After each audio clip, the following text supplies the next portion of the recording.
Hello everyone, welcome, good evening, welcome to the Olivier Theatre, and welcome to National Histories, which is one of a series of events to help celebrate the 50th anniversary of the National Theatre.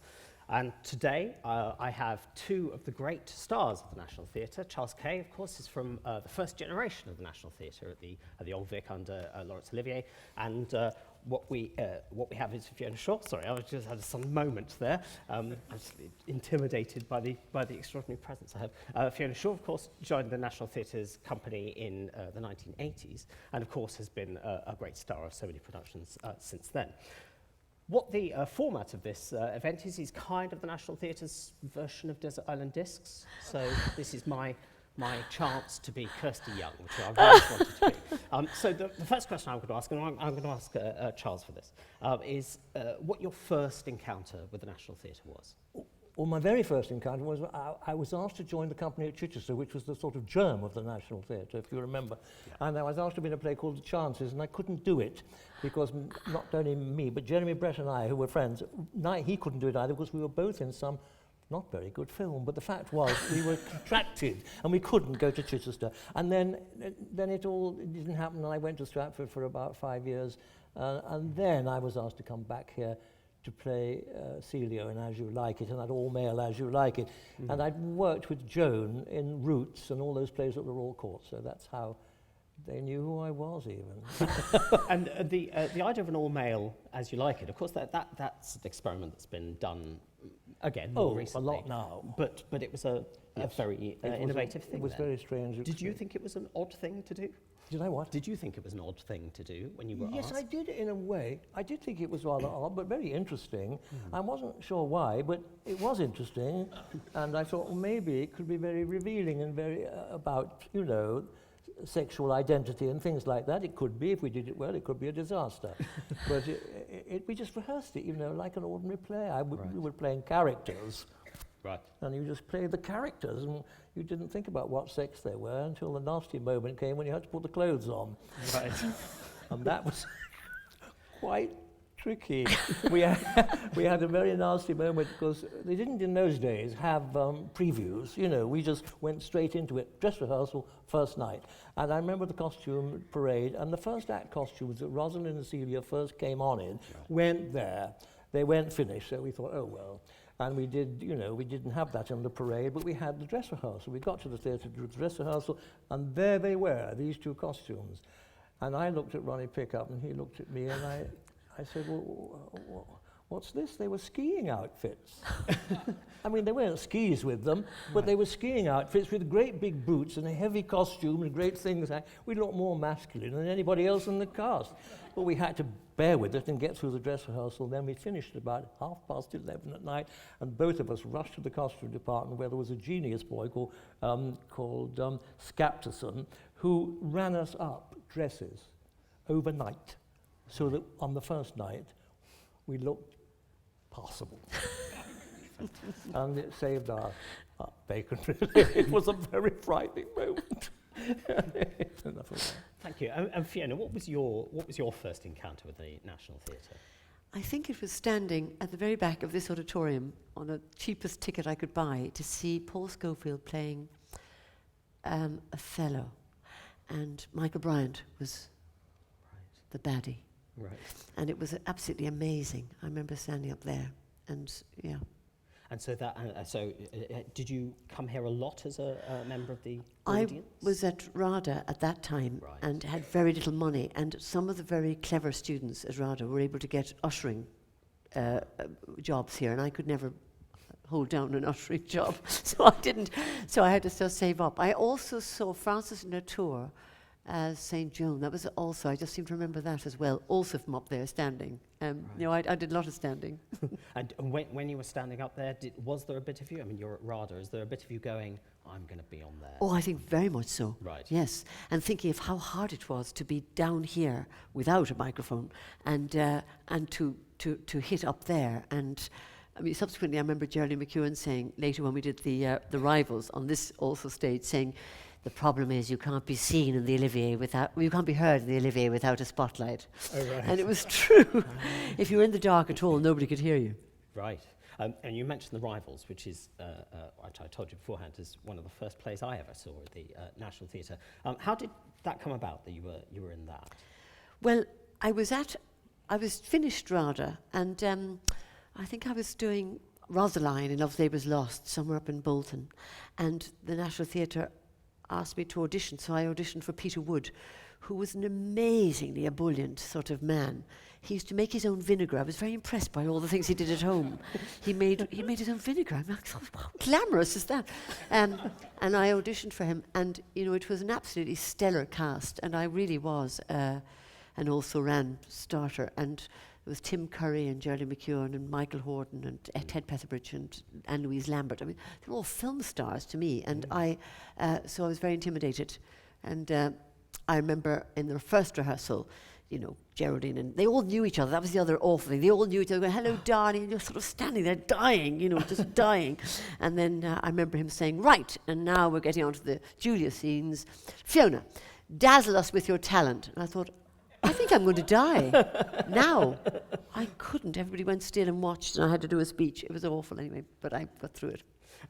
So, Charles, can I ask about your watching of other actors at the National Theatre? What individual performance by an actor is Well, most... I saw one. Right.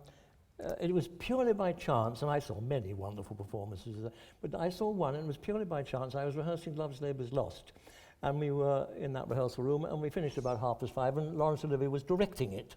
But he was playing Dance of Death in the evening here, and we had an evening off. And it was Jeremy Brett said to me, because we were all in it, he said, shall we just watch 10 minutes of Dance of Death? And I said, that would be nice, yes. And I'd seen the opening night, and he'd been marvellous. It was a very good performance. Right. So we went back at the back of the auditorium at the Old Vic and stood there, and we expected to be there a quarter of an hour, and then we'd go. Well, I couldn't move. And I stood at the back of the auditorium till the very end of the play, and I was absolutely speechless. And I saw something, this sounds awfully grandiose, and I don't mean it to be, but I saw something that I'd never seen in my life before. And it wasn't that it was the best performance I'd ever seen or anything. It wasn't to do with best and better and worse and worse. It was completely different in kind from anything I'd ever seen. And I thought, this must be what they call a great acting performance. This is great acting. People talk about it and you read about it. This must be sort of what it is. And I thought, oh, how marvellous to have caught this. It was the 100th performance, and it didn't happen like that on the first night, although it was very fine. But I suddenly felt rather sad that none of the critics and the people who write about the theatre would ever have seen this performance. Never. And they would never write about it. And next day I had to go to rehearsals at Love's Labour's Lost, and there he was standing there.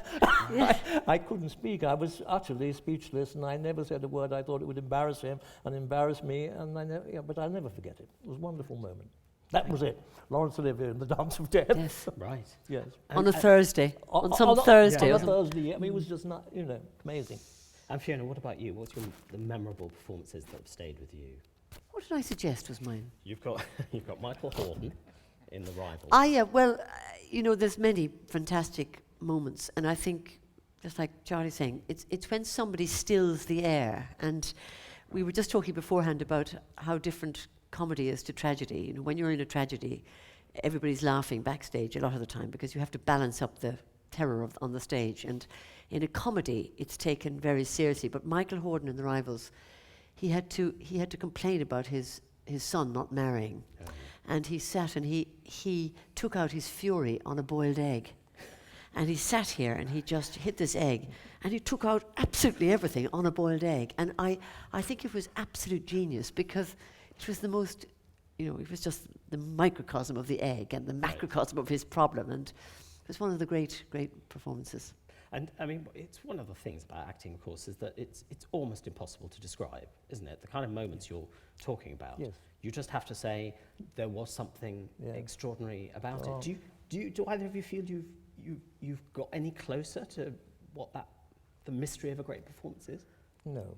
There aren't any words to describe such a thing. I mean, try to describe it is to diminish it in a funny way. Right. Just say, forget it. I would say it's sometimes to do with a night that the group are absolutely in tune with each other. I don't think these great performances solo could happen without somehow the whole team Yes. are on fire. And that Absolutely. happens maybe, Yes. I think Anton Lesser said it happens about once every year. You suddenly Evening feel across the something marvellous has happened, this group. And on that night, if the people are lucky enough to see it, something greater than the sum of the parts Right. occurs. Is that something, I mean, can you think, I'm putting you on the spot now because this isn't one of the questions, but is that something you can think of happening here in your various experiences of the National?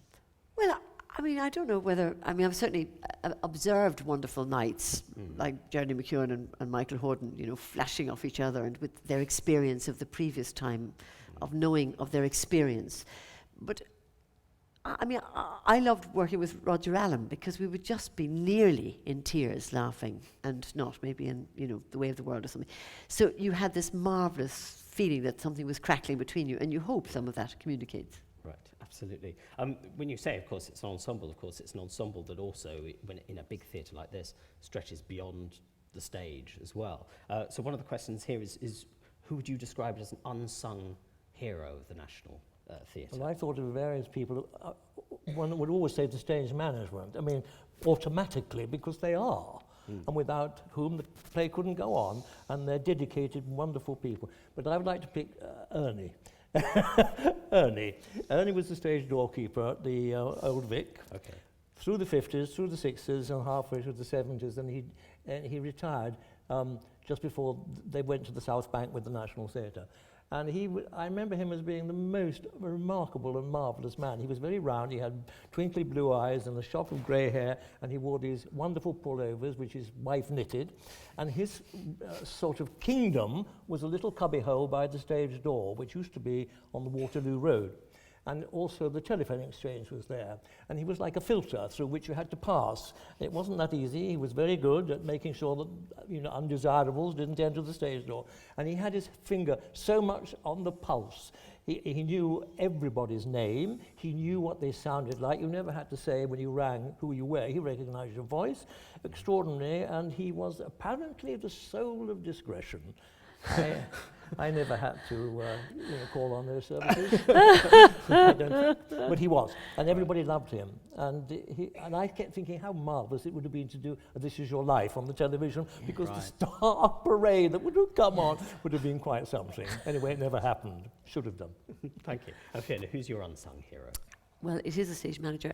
It's a woman called Trish Montemura who worked here until quite recently, and she was our stage manager on many shows, but she elevated stage management to a kind of Rolls-Royce situation. She always had flowers in the rehearsal room. There was always beautiful flowers, always marvellous biscuits. And then she would, when we were doing the Prime Machine Brodie, we had, you know, hundreds of children in the show, a choir of children. And we were doing scenes, and they all had to be put together, and they took ages to be together. And finally, I remember her saying, "We have a show." She was Canadian. And when we went on tour with the Prime Machine Brodie all around the country, everywhere you went, you'd stay a night in the hotel, and the following day, Trish would say, "Today I've organised a trip to such a castle or such a castle." Wow. And we just were gathered around the whole country. She made it a sort of work of art, being a stage manager. She really was spectacular. Fantastic. And what about your own performances? Could you choose one that you think was particularly fulfilling, or that you just had a real blast doing? Not really. They're all very hard. I mean, doing Happy Days, you don't really have a blast. You just work very hard. Or Mackinac or something. But I think probably if discomfort is built into some of what we do, you know, the pleasure is for the audience, not for the actor a lot of the time. It's quite hard work, actually. But I think probably the performing of Richard II against the maelstrom of controversy was, in retrospect, not at the time, but in retrospect, I was very pleased I had done it. At the time, I was terrified that maybe we shouldn't be doing it. So I'm very pleased I did that. So why, just to make it obvious, why was it so well, terrifying? I think it's marvellous to make this house, which is, you know, sort of a cathedral of culture in the city, a place also of experiment. And rather than just be, climbing some ladder of trying to get more excellent with every part, to dare to veer right off piste and to do something as outrageous as it seemed at the time, to play Richard II in a theatre, full of very brilliant actors who could play Richard II, did seem, but it somehow shook. I was very pleased that it did something. It reminded us that instead of seeing plays, history plays particularly, that the history plays of Shakespeare in this country had become acts of history. And they're not acts of history, they're acts of theatre. And it just reframed that. It said, this is theatre. It's not trying to be sacrilegious against the history of the country. It's about what we think the theatre should be. It should be playful, it should be inside out, it should be upside down, and I think it did that. And there were lots of letters of complaints, sometimes not always about me. Some of my henchmen in the show were young African actors, and we all the men in my court wore sort of dresses to try and make an ambiguity, sort of skirts, medieval skirts. And somebody wrote in saying it was dreadful that there were no Africans in the court of Richard II, failing to say that I was a young Irish woman playing Richard II. So there was a lot of confusion, which was very entertaining. And you mentioned earlier about the difference between playing comedy and tragedy, because I know that one of the other fulfilling productions you mentioned was London Assurance, which is very much at the other end of the scale, I suppose, in terms of the kind of work you did. What was fun about that? Well, London Assurance was a phenomenon of comedy because it's really the most awfully written play, I think, in the world. When you're in the rehearsal room, you think, how are we meant to make this funny? But something about it. There was one bit where the two lovers are kissing, and I had to come on and go, oh. And the place would get hysterical. Your acting ability is zero, nothing. You just go, oh. The place went, oh my God, why are you? And the place went so loudly was the laughter some nights that I got quite frightened. I thought, have they all gone mad? So it's situation. It was just situation, comic situation, and the audience howled. And it was great fun to play. And I had to begin my part with coming on and laughing for a minute and a half. And I was saying to Charlie, that's a terribly difficult thing to do, because you're not always in the mood, but you have to get in the mood. Right. And Charles, what about you? What's the most fulfilling role? I don't know about fulfilling. I think the most enjoyable things I did here, and I was in a lot of plays, which were, some of them were very good, some of them were much less good, but I think the best were the two team efforts that was the National Health. Right. Was a wonderful team effort. Everybody had an awfully good part. Everybody had good roles, and they played them marvellously. And I have to say again, I shouldn't say this perhaps, but the All Male As You Like It was such a happy experience. Everybody got on well. The atmosphere in the theatre was wonderful on those nights, and the backstage sort of lit up, and the audience were wonderful, and everything, and it worked beautifully once we'd relaxed into it. It was a very kind of frightening beginning, but once we'd relaxed, it was a huge success. And I don't think Sir Lawrence really quite understood this. He was a bit bemused, and but nevertheless, it ran for 3 years in the repertoire. And we took it over abroad, we took it to Czechoslovakia, we took it to the Fenice Theatre in Venice, and it was lovely. It was just such fun. So I'd put those two. Wonderful. And before this panel, actually, we were talking about the kind of companies that you like being in. You were talking about laughing companies and how important laughter could be in a process. Is that something that you always look for in people you work with? Well, I love the companies, and I was in a dressing room on the first floor by the stage door, and there were 3 dressing rooms, the girls, 2 men's dressing rooms, and I loved going there. I was there 7 years nearly, and it was my second home, and the people who were there, except for the ones who sadly left us, all remained close friends of mine. Right. And this is 45 years ago, and they're still close friends. I'm so grateful and lucky to have been in this theatre at that time when it was run by Sir Lawrence and Joan Flower-Wright, who were like a marvellous parents to us. They were extremely kind, and the talent around was dazzling, and it couldn't be nicer, and I hope, I can still go on appreciating that. Wonderful. And you've talked about productions that you've seen and enjoyed. Which are the productions that you missed, you wished you'd seen? Fiona, maybe you could go first with this one. I think I missed Paul Scofield in Amadeus. Right. I missed the Hairy Ape. I was in Stratford, which was very popular here, which was the Peter Stein. Yeah.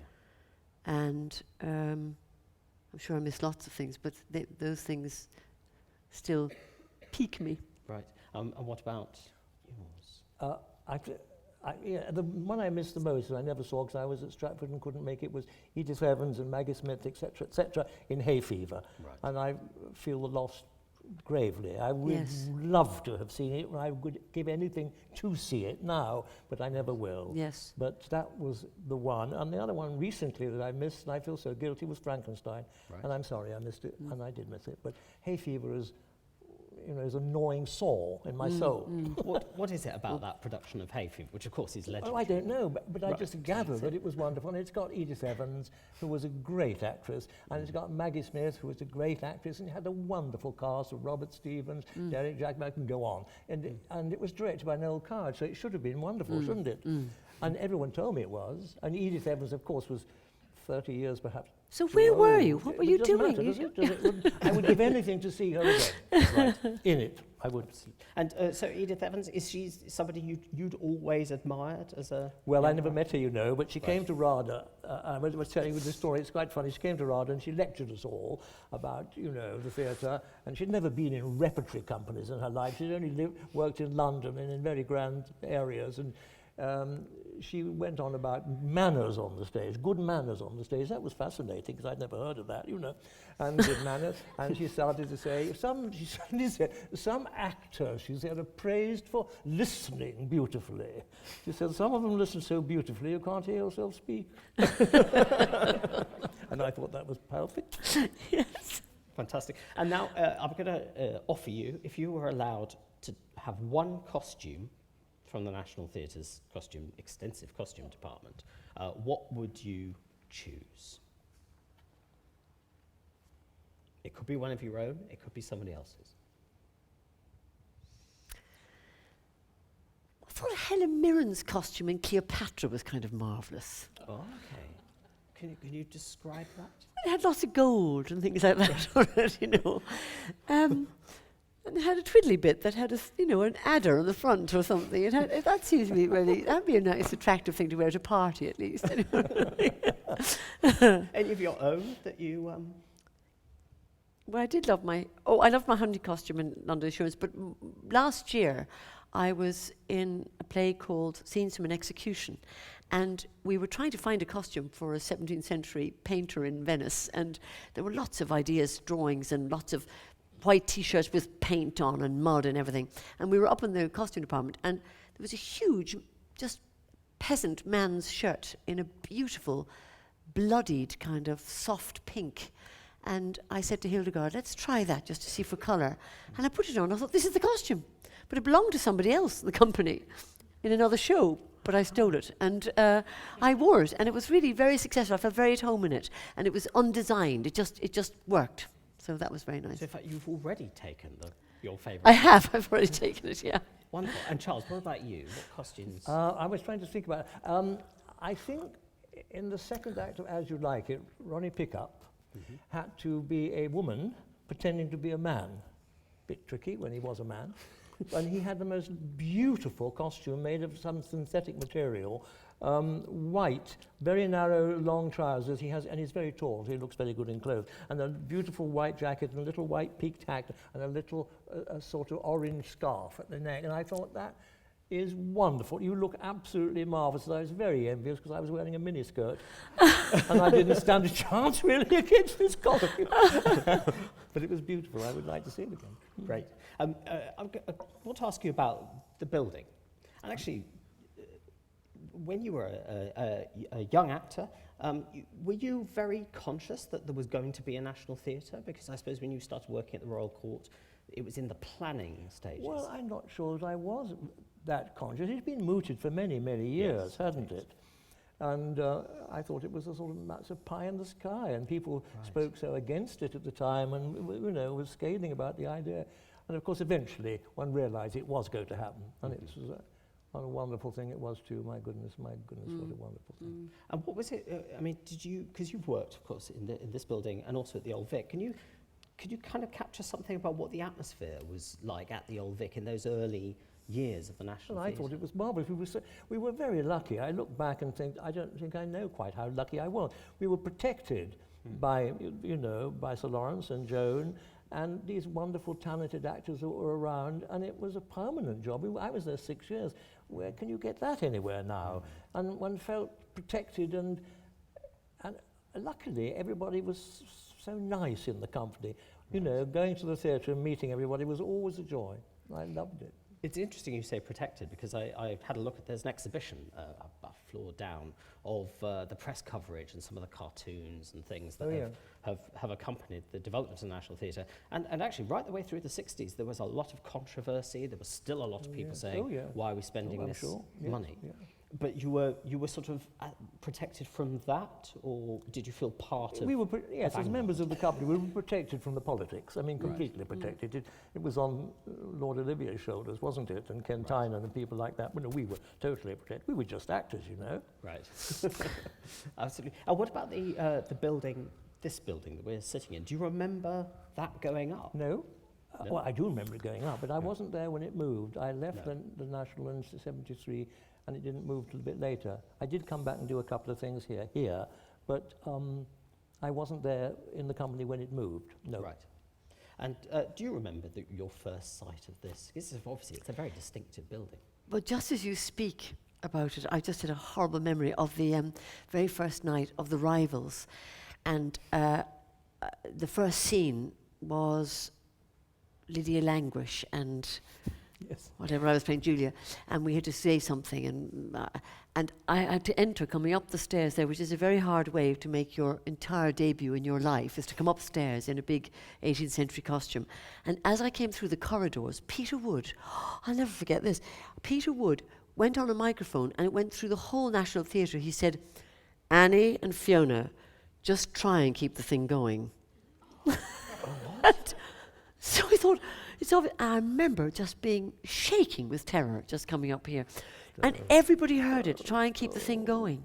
But we did. But I that was really frightening. So that was when I realised how big the building was. This place seemed so big. It seems quite small today. It just felt so big at the time. Right. But of course you've performed in here such A lot. I mean, have you discovered the secret of how to make a space like this work? Yes, you must always start a sentence on this side and finish it there.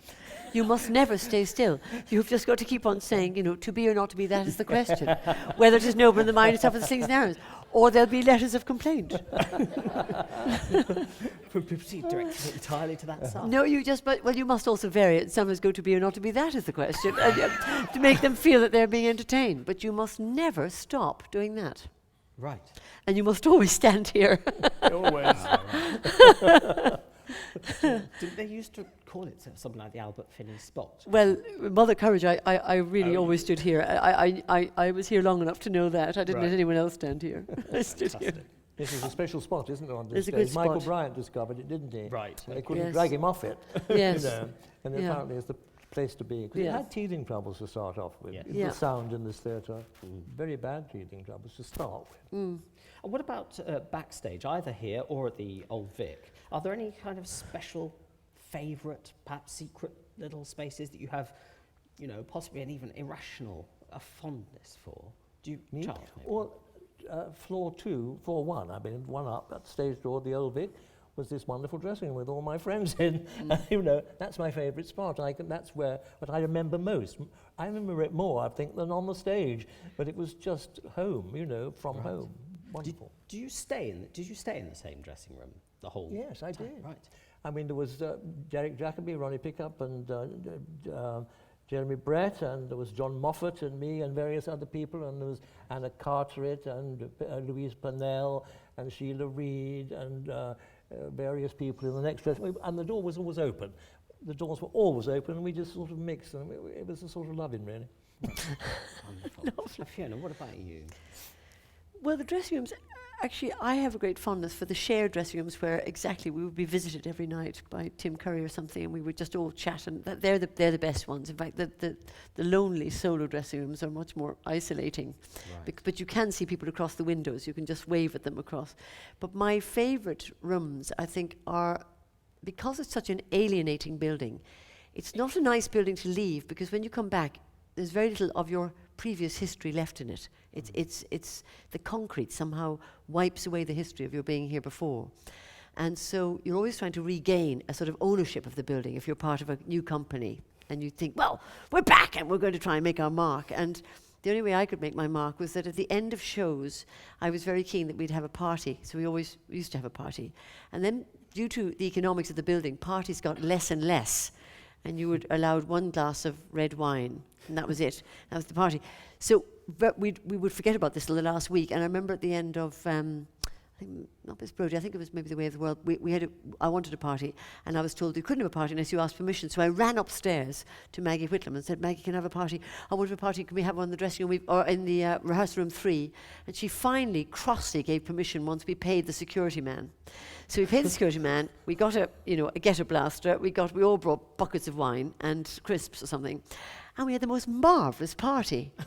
And that absolutely is gone now, because health and safety won't allow you to do that anymore. So rehearsal room 3 for me is where you can make a party happen in a second if you put your mind to it. Wonderful. The last phase of the questions is about your ideal, your perfect day of repertory here.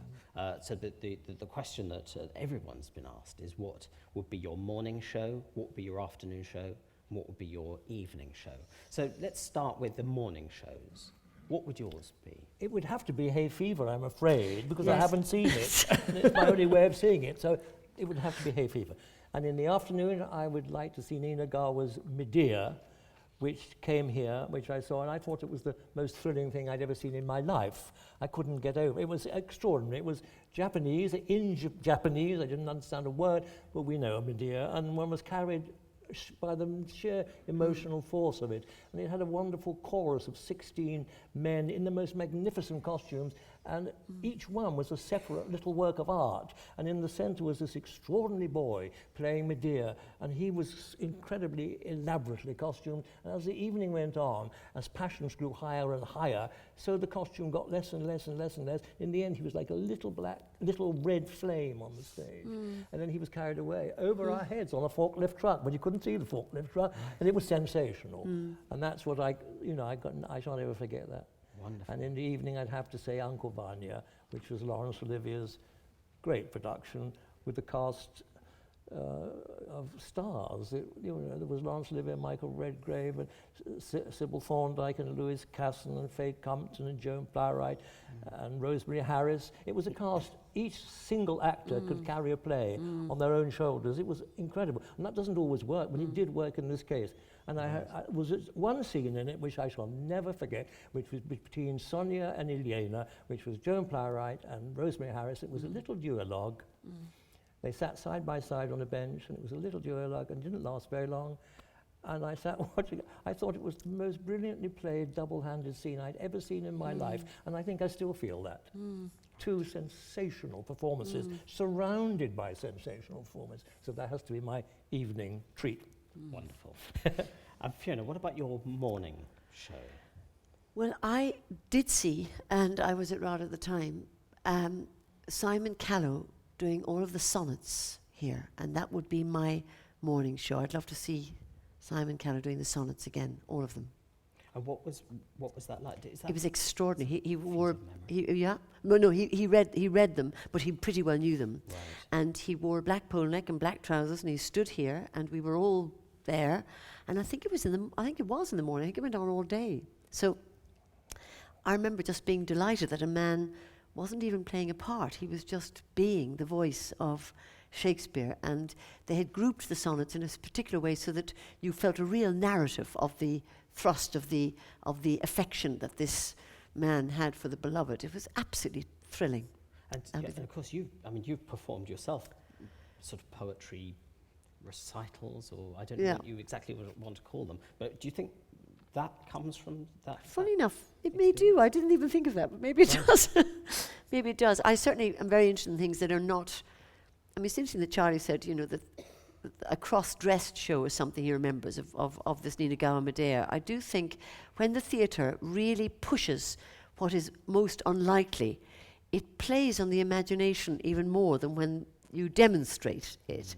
And maybe with the sonnets, you were able to fill the characters in your own mind. The performer was merely the conduit through which you opened up your own mind and saw a completely different movie in your head. And I think maybe that is part of when the theatre is at its best, when it's not trying to be realistic, but being unrealistic. Right, and not being kind of literal. No, the opposite of literal, really. Right. Yeah. And what would your afternoon show be? Well, I would say anything by Robert Lepage, and I think The Seven Streams of the River Ota was fantastic here, but also The Dark Side of the Moon. And at that time, it was a very long show because he keeps on reworking the shows to get them better. And sitting there and watching it, and it went on, and there was hardly anyone in the audience. And it was before he's become this international star. I think it played to 38% here. And watching the genius scenes of people floating out of dishwashers and then suddenly being in dishwashers and you realize they were in outer space looking at you. The trickery, the kind of sheer childlike delight of seeing, I remember Seven Streams of the River Ota, a whole lot of chairs, a whole lot of shoes in the front. And you realize there were a lot of people going to be behind doors. And suddenly the theatre, they just shifted. They went upside down. They suddenly weren't there anymore. He could make things appear and disappear, and it made you feel such flourish. And he's not that mad about great performances. That's not what you're seeing. You're seeing ideas peopled with ordinary people. It's magical. I would have that in the afternoon. And is that something that have you ever been able to capture some of that magic in your own performances? And you say he's not somebody for great performances, but do you learn as an actor from that sort of... He does the opposite of what I do. Right. But that's why I like it. I'm not trying to emulate it. I'm just dazzled by it. And I love that it's the opposite of what we do. Right. And what would your evening show be? Well, it really is a show that I had missed and I wished I hadn't, because it appeared in a very important book that we had studied on drama in the end of my training at university first and then at drama school. And it would be to see the all-male As You Like It with Charlie Kay as Celia. And Naughty girl. it was just before my time in England, so I didn't see it, but I would give anything to see it, and I later played Celia. And when we played Celia, we used to talk about this production that we hadn't seen. So it's very historic by proxy, so it's great.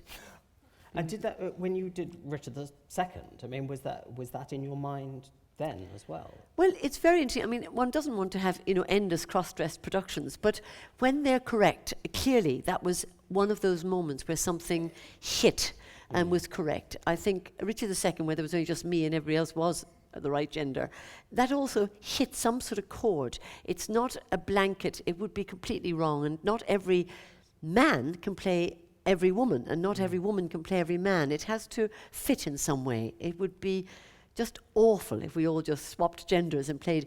But the alienation in the right moment means that people see a more fluent event, oddly, that you see through mirrors. We're just shadows. So you suddenly see the shadow, and maybe there's a truer Celia will come out of Charlie Kay than out of somebody who looks like Celia or something. And again, it's the non-literalism that you... It's the fact that the theatre is fundamentally an act of imagination and breath. I think the pace of actors, the energy of actors, the heartbeat of actors is what communicates much more directly than the information that they speak. And if that heartbeat is correct up here, it just communicates right over the footlights, and both the actors and the audience have a great evening. In fact, they both make the evening great. So when the event is imaginative and rhythmically thrilling, then music is made, isn't it? It makes music. And of course, you yourself have been in a number of productions where the roles you've played, I want to say, I feel like endurance tests. And I suppose I mean by that things like Happy Days, but also Machinal, in which you're never off the stage or rarely off the stage. I mean, is that something... I always feel, as an audience member, that there's something... You're both watching somebody performing a character, but you're also watching somebody actually going through a rather grueling experience. Are you kind of aware of that kind of connection with them? Well, it's a huge privilege to play these, heavyweight roles, of which, for women, there are very few, and I've been really blessed that I've been allowed to play them. And I think the more I'm going to say two things. I contradict myself. Daniel Day-Lewis thinks people get worse as they get older in acting. They don't get better. He thinks people get worse. That may be true. But I think in some respects you get better. So if you play them early enough, these great roles, you do get better. So you come with a kind of muscle ready for the next time. Not that they don't get easier, but they are, I mean, to play Mother Courage, which I did here, was a huge honour, really, because you're plugging into something marvellous. It's not that I enjoy playing things that are full of pain, but often these characters seem to be representing something about human nature that has to go through a terrible tunnel and come out the other end. And that's what I played, yeah. And perhaps to end, if I could ask you both actually about something we've touched on a couple of times already, but about the difference between playing something very tragic and something very comic. Do you prepare for that in a completely different way? And the other question I want to ask is actually about this space, the Olivier. Does this present particular problems and challenges playing comedy and tragedy? And is it different the way you use it? It's difficult to play comedy in a very big theatre, isn't it? Right. I remember doing The Miser on this stage, and it should never have gone on this stage. It should have gone on at the Cottesloe. Right. It's a small play. It's not a big opera, and it was tough. I saw it. That's what I And said. good. It was terribly tough, and I was exhausted. And I thought, you can't be playing it well if you're so tired at the end of it. You can't. Something's wrong, and it was something to do with the size. So, I think you have the right play in the right theatre. Mm-hmm. And the Cottesloe is so much more suited to certain things. Absolutely. Well, I remember Peter Wood saying to us on The Rivals, saying the only difference between tragedy and comedy is that in comedy, the characters surmount the situation. And in tragedy, the situation surmounts the characters. That's the only difference. Thank you very much. I'm afraid we're out of time, but can I ask you to join me in thanking Fiona Shaw and Charles? Thank you.